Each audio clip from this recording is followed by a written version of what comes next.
सर्वमंगल मांगल्ये शिवे स्वार्थ साधिके शरण्ये त्र्यंबकम गौरी नारायणं नमस्तुते। जय माता रानी भक्तों, आप सभी को आने वाले नवरात्रों की ढेरों शुभकामनाएं।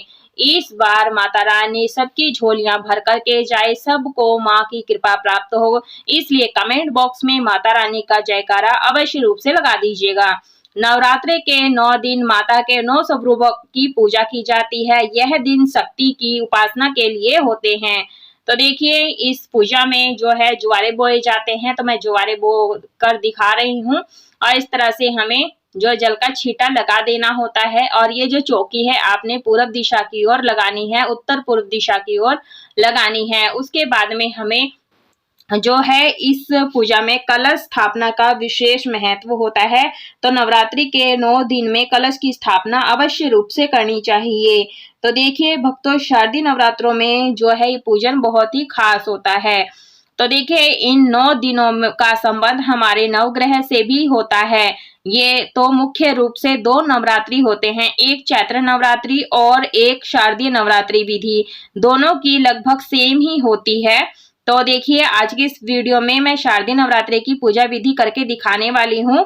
तो देखिए, हमने यहाँ पर तांबे का कलश लिया है, जिसके ऊपर हमने स्वास्तिक बना लिया है चंदन से। कंठ में कलावा बांध देंगे, 3 बार लपेटना जरूर है। उसके बाद देखिए, लंबे समय के लिए नवरात्रि होती है, 9 दिन की होती है। तो आप जो है तांबे का या पीतल का, सोने चांदी का ले सकते हैं। कलश में डालने के लिए हम यहाँ पर गंगा जल और जल से, शुद्ध जल से भर देंगे, कंठ तक हम यहाँ पर जल भर देंगे। यदि आप मिट्टी का पात्र लेते हैं, धातु लेते हैं, तो आप उसके नीचे अक्षत थोड़े से रखिएगा, नहीं तो जो है ना अक्षत सील जाते हैं। इसके अंदर हम लौंग, इलायची, सिक्का, सुपारी, अक्षत, हल्दी ये डाल देंगे इसके अंदर। और हमें पंच पल्लव लगानी है, तो आप डंडी वाला पंच पल्लव ले लीजिएगा मंच में, या खुले पत्ते भी ले सकते हैं। इससे जो है ना हमारा जो पत्ते हैं 9 दिन तक सूखते नहीं है, इस बात का ध्यान रखिएगा, हरे भरे रहते हैं। और जो नारियल का मुख है पूजा करने वाले की ओर होना चाहिए। तो आप सीधा भी रख सकते हैं इस प्रकार से, और जो है पात्र रख करके अक्षतों से उसके ऊपर लिटा करके भी रख सकते हैं। तो मैंने इस तरह से कलश की स्थापना कर ली है। उसके बाद हम यहाँ पर अक्षतों का आसन देंगे। तो देखिए भक्तों, शारदीय नवरात्रि की पूजा मैं दिखाने वाली हूँ। शारदीय नवरात्र में पार्थिव माता के पूजन का बहुत ज्यादा महत्व हमारे धर्म शास्त्रों में बताया गया है। और भक्तों, शारदीय नवरात्र जो होते हैं वह अश्विन मास की यानी कुआर मास की शुक्ल पक्ष की प्रतिपदा से लेकर के 9वीं तक मनाए जाते हैं। तो देखिए, हमने यहाँ पर जो है अक्षतों का आसन दे करके गणेश जी को विराजमान किया है। उसके बाद अक्षतों का आसन दे करके हम नवग्रह की स्थापना करेंगे। आप चावल भी ले सकते हैं, गेहूं भी ले सकते हैं। तो देखिए, हमने इसके ऊपर सुपारी रख दी है। यदि आपके पास नवग्रह यंत्र है तो इनकी जरूरत नहीं होती है, आप उन्हें भी अक्षतों का आसन दे करके रख सकते हैं, विराजमान कर सकते हैं। तो देखिए, गृहस्थियों के लिए इसमें सबसे उत्तम व्रत कोई और ही है ही नहीं। इन व्रतों को करने से घर में माँ भगवती की कृपा से सुख समृद्धि आती है। धूप दीप की हमने स्थापना कर ली है। यदि आप अखंड दीपक जलाना चाहते हैं तो आप बड़ा सा दीपक ले लीजिएगा, घी या तेल भर दीजिएगा उसमें। और देखिए, अक्षत पुष्प लेकर के हम सभी को आवाहन करेंगे, और सभी पवित्र नदियों का, माता का, गणेश भगवान का, और कहेंगे कि हमारी चौकी पर पूरे 9 दिन के लिए विराजमान हो जाइए और अपनी पूजा करने का सौभाग्य प्रदान कीजिए। ऐसा करते हुए अक्षत पुष्प सभी के चरणों में हम छोड़ देंगे। तो देखिए भक्तों, और सभी मनोकामनाएं जो है पूरी हो जाती हैं। घर की नेगेटिविटी समाप्त होकर के पूरे घर में 9 दिन नवरात्र में किए जाने वाले हवन से, जिसे हमें अग्यारी कहते हैं, उससे हमारा घर सुगंधित रहता है। तो देखिए, जल का छींटा लगा दिया है हमने। उसके बाद में गणेश जी का ध्यान करते हुए अग्नि देवता को प्रज्वलित कर देंगे और गणेश भगवान को जनेऊ समर्पित कर देंगे। माता रानी को हम यहाँ पर चुनरी समर्पित कर देंगे। आप चाहे तो पहले दिन भी चुनरी समर्पित कर सकते हैं, जनेऊ समर्पित कर सकते हैं, या फिर आप बीच में कभी भी समर्पित कर दीजिएगा। और देखिए भक्तों, ये बहुत बड़ी पूजा होती है, तो हमें ये कार्य जरूर से करने चाहिए। तो बस रूपी कलावा हमने जो नवग्रह बनाई हैं उन पे भी स्थापित कर दिया। आप चाहें तो षोडश मातृकाएं भी बना सकते हैं, स्थापित कर सकते हैं। तो देखिए, षोडश मातृकाएं मैंने नहीं बनाई हैं, क्योंकि माता रानी में ही पूरे 16 जो माताएं होती हैं विराजमान होती हैं। तो हमने यहाँ पर गणेश जी को चंदन ओली से टीका कर दिया है। कुंडारे पर जो हमने ज्वारे बोए हैं उसके ऊपर हम 8 टिकियां चंदन की रोली की लगाएंगे। तो अच्छी प्रकार से हमें सजाना है और पूजन के दौरान जय माता दी बोलते रहें या फिर ओम दुम दुर्गाए नमो नमः मंत्र का भी जाप कर सकते हैं। तो बहुत ही आसान होता है। या फिर ओम एम ह्रीम क्लीम चामुंडई विच्चे इस मंत्र का भी जाप पूजन के दौरान करते रहें। चंदन ओली से हम सभी का टीका करेंगे। वरुण कलश देव को भी यहाँ पर टीका करेंगे। नवग्रह को भी हम यहाँ पर टीका कर सकते हैं।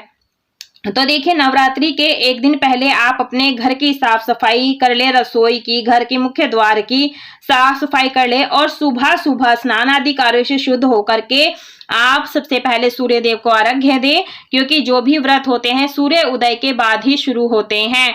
माता को हमने पुष्प समर्पित किया है। गणेश भगवान को दुर्वा और गुलाब का फूल जो भी आपके पास हो वो समर्पित कर दीजिएगा। अगर आपको लाल गुड़हल का फूल मिल जाता है तो वो भी आप समर्पित कर सकते हैं। माता रानी को गुड़हल का फूल अत्यधिक प्रिय होता है, मिल जाए तो आप जरूर से अर्पित करें। उसके बाद में हम यहाँ पर जल का भोग लगाएंगे। तो देखिए भक्तों, उसके बाद में माता रानी की चौकी लगाएं। तो देखिए शारदीय नवरात्र में पार्थिव पूजन का बहुत ज्यादा महत्व हो बताया गया है। जैसे कि सांची माँ भी बनाते हैं कहीं कहीं पर, और बंगाल में दुर्गा पूजा भी की जाती है जिससे मिट्टी से मूर्तियां बनाई जाती हैं। पूरे 9 दिन तक पूजा करके उनका विसर्जन किया जाता है। तो देखिए हमने माता को मेवे का, लौंग बताशे का भोग लगाया है। ऋतु फल का भोग लगाएंगे जो भी आपको मिल जाए। उसके बाद में हम यहाँ पर धूप दीप दिखा देंगे। भक्तों नवरात्रि का जो पहला दिन होता है ना उसमें थोड़ा सा ज्यादा समय लग जाता है। बाकी जब सारी सामग्री इकट्ठा हो जाती है अगले दिन से ज्यादा समय नहीं लगता है। यह है जो पूजा सामग्री है ना, आप इसे आप चाहे तो नवरात्र से पहले दिन जहाँ पर आपको चौकी लगानी है वहां पर भी रख सकते हैं। तो हम यहाँ पर जय माता दी बोलते हुए यहाँ पर जो है धूप दीप दिखा देंगे। उसके बाद में हमें यहाँ दुर्गा सप्तशती का जो पाठ करना होता है उस पुस्तक का भी हम यहाँ पर चंदन रोली से टीका करेंगे, अक्षत चढ़ाएंगे, पुष्प समर्पित करेंगे। क्योंकि नवरात्रि है, नवरात्रि में पूरे 9 दिन की कथाएं भी पढ़नी होती है, तभी हमारी जो कथा है, जो व्रत है संपूर्ण माने जाते हैं। तो देखिए गृहस्थी जन के लिए सबसे उत्तम व्रत माना जाता है। यह व्रत कुंवारी लड़कियां, लड़के, बड़े, महिलाएं और बच्चे, पुरुष भी रख सकते हैं। श्रृंगार की सामग्री आप पहले दिन भी भेंट कर सकते हैं या फिर अष्टमी और नवमी के दिन भी भेंट कर सकते हैं। और उसके बाद में माता रानी को ऑरेंज या फिर रेड कलर का सूखा सिंदूर जरूर से समर्पित करें। और आप बाद में जो अंगुली में सिंदूर बच जाता है उसे आप अपने मांग में सजा लें। इससे माता से सुहाग लेना भी कहा जाता है। नवरात्र के 9 दिन बहुत ही विशेष होते हैं। इसमें जैसे मौसम परिवर्तन होता है तो स्वास्थ्य संबंधी किसी भी प्रकार की कोई समस्या ना आए और माता रानी हमें शक्ति प्रदान करे, इसके लिए भी नवरात्र हमें जरूर से करने चाहिए, मनाने चाहिए। और देखिए भक्तों हम यहाँ नवग्रह पर जो है गुलाल का भी चढ़ाएंगे, क्योंकि हर पूजा में जो गुलाल अबीर गुलाल चढ़ाया जाता है। तो आप चाहे तो 3 समय माँ को भोग लगाएं या फिर शाम के समय भोग आरती जरूर से करनी चाहिए, क्योंकि इसी चौकी पर हमें सुबह शाम दोनों समय पूजन करना चाहिए। तो देखिए भक्तों जिसे जो है सर्दी नवरात्रि जो है ना अश्विन मास में पड़ती है, जिसे काफी धूमधाम से मनाया जाता है। तो उसके बाद में अक्षत पुष्प लेकर के हमें दुर्गा सप्तशती का रोज पाठ करना है। पाठ करने के बाद में अक्षत पुष्प माता के चरणों में छोड़ देंगे। नवरात्रि में देवी दुर्गा की प्रतिमाएं स्थापित की जाती हैं और दशहरे के दिन मां दुर्गा की प्रतिमा को विसर्जित किया जाता है। साथ ही कई जगह पर नवरात्रि के दौरान गरबा और रामलीलाएं भी आयोजित की जाती हैं। इस महापर्व के पहले दिन घट स्थापना की जाती है, जिसे कलश स्थापना भी कहते हैं। नवरात्रि के 9 दिन पूरे 9 दिनों नियमों के साथ दुर्गा माँ के 9 स्वरूपों की पूजा की जाती है, व्रत रखा जाता है। तो देखिए हमने यहाँ पर कुंडारे में गाय का उपला सुलगा करके नारियल के टुकड़े को रखा है, कपूर डाला है। उसके बाद में घी की हम 5 आहुतियां देंगे, नवग्रह के नाम की, गणेश जी के नाम की, माता रानी के नाम की। उसके बाद में हम यहाँ पर हवन समिधा डालेंगे। तो देखिए इससे जो है ना जो सुगंध, जो वातावरण होता है पूरे घर में फैल जाता है और इससे जो हमारा घर ना सुगंधित हो जाता है, घर में माता का रानी का वास होता है। नवरात्रि के दौरान माँ दुर्गा के भक्त उन्हें प्रसन्न करने और उनकी कृपा पाने के लिए व्रत, पूजन, हवन, पाठ और जाप भी करते हैं। मान्यता है कि नवरात्रि में दुर्गा माँ भक्तों के घर में प्रवेश करती है। तो देखिए, माता की स्वागत के लिए हमें जरूर से जो है करना चाहिए। तो देखिए, हम यहाँ पर घी से 2 लौंग के जोड़े डिप करके इसमें डाल देंगे और ये जो जोड़े हैं ना लौंग के, घर के प्रत्येक सदस्य को घी में डिप करके जो है डालना चाहिए। इससे जो है माता रानी प्रसन्न होती हैं।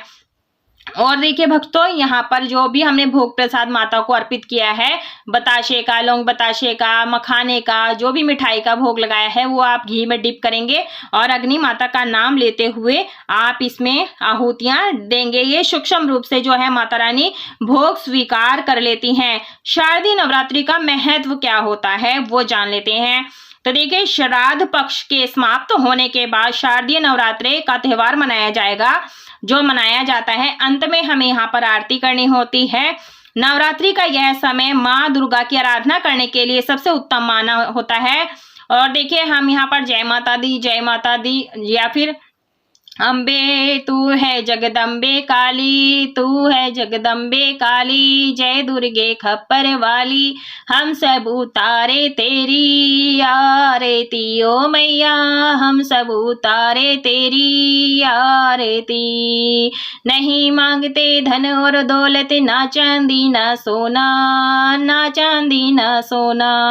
ये आरती गा करके आप अपनी आरती संपूर्ण कर लीजिएगा। आप चाहे तो मोबाइल पर भी आरती चला करके अपनी आरती संपूर्ण कर सकते हैं। आरती को शीतलीकरण करेंगे, पवित्रीकरण करेंगे। तो देखिए भक्तों, जो ये नवरात्रि का ये समय माँ दुर्गा की आराधना के लिए सबसे उत्तम होता है। माँ दुर्गा के 9 स्वरूपों की इन 9 दिनों के दौरान पूरी श्रद्धा और भक्ति के साथ आराधना की जाती है और उसके बाद में सब चीजों को मिनस देंगे। मिनसने से जो होता है भोग प्रसाद माता सहज स्वीकार कर लेती हैं। अंत में क्षमा प्रार्थना जरूर से मांग ले। दक्षिणा आप अपने सामर्थ्य के अनुसार से कम या ज्यादा जरूर चढ़ाइए। पहले दिन आप चढ़ा लें, बाकी आप चाहे तो बीच में रोज रोज चढ़ा सकते हैं प्रतिदिन, या फिर आप एक दिन चढ़ा दें फिर लास्ट वाले दिन भी चढ़ा सकते हैं। और देखिए भक्तों, नवरात्रि का हर दिन माँ के अलग अलग स्वरूपों की को समर्पित है और प्रत्येक स्वरूप की अलग महिमा होती है। यह पर्व नारी शक्ति की आराधना का पर्व माना जाता है। साथ ही इन 9 दिनों में 9 रंग के वस्त्र पहनने की भी मान्यता है। तो इसी तरह से जो है हमारे पहले दिन की सुबह की पूजा हो जाती है, संपूर्ण हो जाती है। और इसी तरह से हमें सुबह और शाम पूजा कैसे करनी है इसका वीडियो मैं अलग से दूंगी। और देखिए, क्योंकि वीडियो ऑलरेडी लंबा हो चुका है तो मैं सुबह शाम की वीडियो अलग से कर दूंगी, आप वहां जाकर के देख सकते हैं। हमसे जुड़े रहने के लिए हमारे चैनल को सब्सक्राइब कर लीजिएगा। यदि आप फेसबुक पर, इंस्टाग्राम पर देख रहे हैं तो फॉलो वहां जरूर से कीजिएगा। और कमेंट बॉक्स में जय माता रानी अवश्य लिखेगा। अगर कोई प्रश्न है तो वो पूछ सकते हैं। जय माता रानी, राधे राधे।